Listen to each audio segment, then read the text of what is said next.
Hey guys, happy Wednesday. I am kind of hesitant to make another post, another video about George Floyd, the situation evolving around that. But, and I'm wondering, do I as a white man, the most privileged person on the planet, really have anything to say? And isn't it better just to elevate voices of color? And it is good to elevate voices of color, but I also realize that I am a white male Christian leader living in America right now, and I am scrutinizing very carefully what other white male Christian leaders in America are saying right now, maybe unfairly. And I realize that what we say is really important. And so I want to go on record in saying Black Lives Matter. Absolutely, 100%. Black Lives Matter because they haven't in our society. I don't mean that all lives don't matter. All lives do matter. And I don't mean that black communities are the only marginalized communities in America. They're not. But our system, our justice system, our legislation has propagated a system of racial injustice for hundreds of years, and still in 2020, things like George Floyd can happen.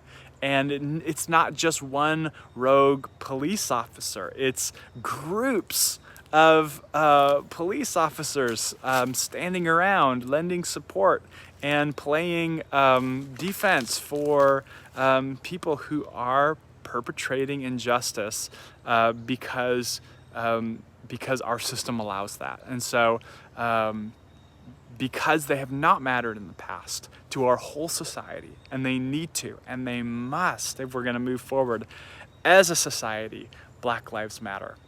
I also understand, though, because I've been talking to some of you that aren't there, that have a different perspective, that just really feel strongly that that the message of Black Lives Matter in some way devalues other people.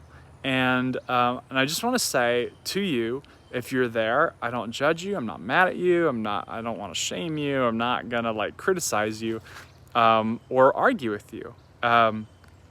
Because I understand that the only reason that that I have the perspective that I have is because I've had really safe, loving friends of color in my life who have been so patient and let me just be messy on the process and let me share my feelings and have shared their perspective, and it's been really eye-opening.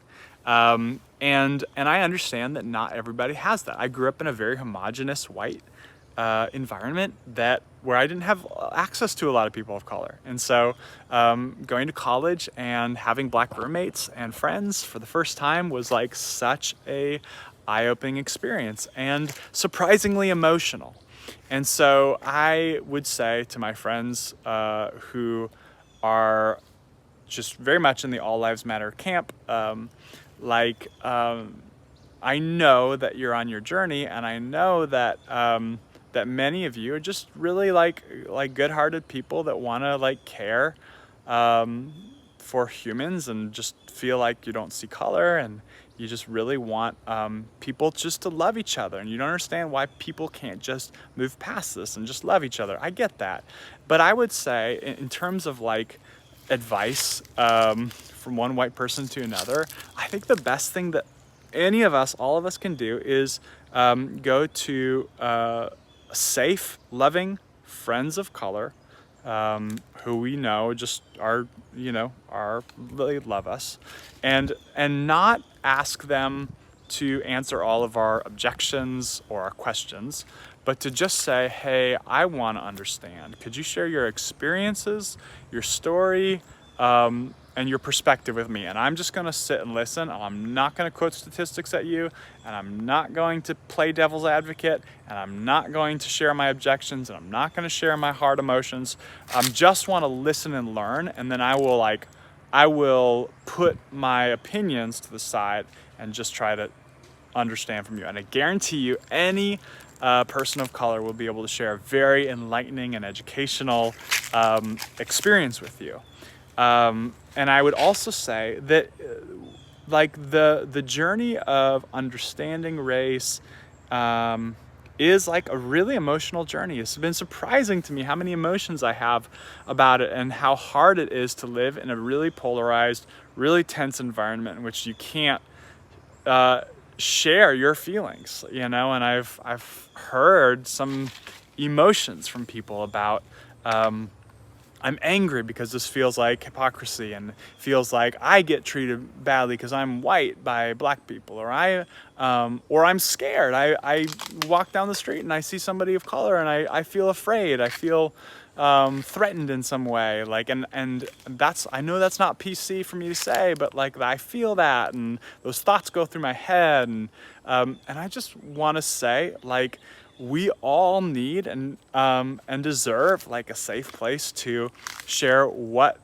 we're feeling, what's going on in our head, and not just to like feel like that's getting just totally squashed or shamed.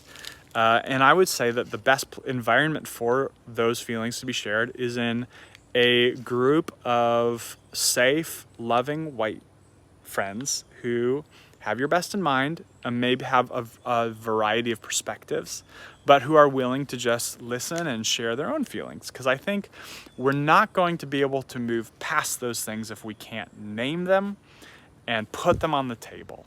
If we can't have a real conversation about that. And so that's not something that we should ask of our friends of color right now, especially.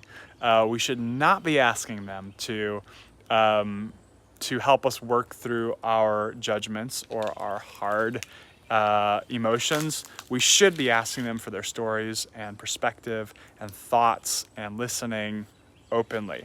And I'd say, like, if you are a white Christian living in America who follows Jesus, this should be like second nature to you. Like, this should be so easy for you to be able to go to someone and say, I love you, so I want to understand you. I might not agree with you, but because I care about you, I want to hear from you.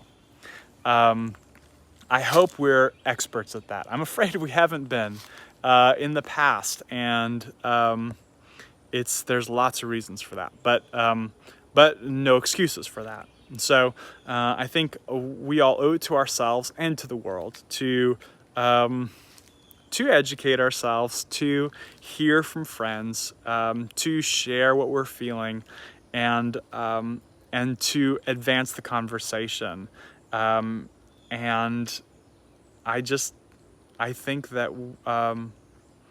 as white, as white people who, especially white Christians, like, that's what we need to be doing right now, is listening, sharing our feelings, not our angry judgments so much, but just really listening and caring. And so I think when we do that, we will find that the people's response, by and large, may not always be immediately like the most gratifying, but I think ultimately people will really appreciate and respect the fact that we're trying to listen, trying to understand. So yes, Black Lives Matter.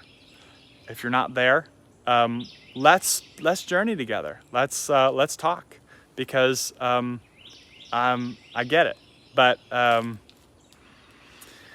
we've got to move forward in this country, and moving forward will not happen in homogenous, isolated bubbles of people who think and feel and experience life the same way. So we do need to talk to each other. Okay, that's my nugget. Like it, dislike it. Just wanted to, as a Christian leader, go on record and say, I am sorry to our friends of color that your lives have not mattered consistently throughout history, every day of the week, to our society, the way that I know God sees you, and God sees your value, and He loves you. And I'm sorry that you should have to live in fear. and I'm sorry that you are mistreated, and I am sorry that you have grown up in like systemic injustice. And I think that we need to fight for justice, not just for a couple of days after a tragedy happens, but we need to stay in the fight for justice until there's real change on a systemic level to ensure that every citizen of our country enjoys the equality for which this country was founded. Okay, that's it. Love you guys. Hang in there.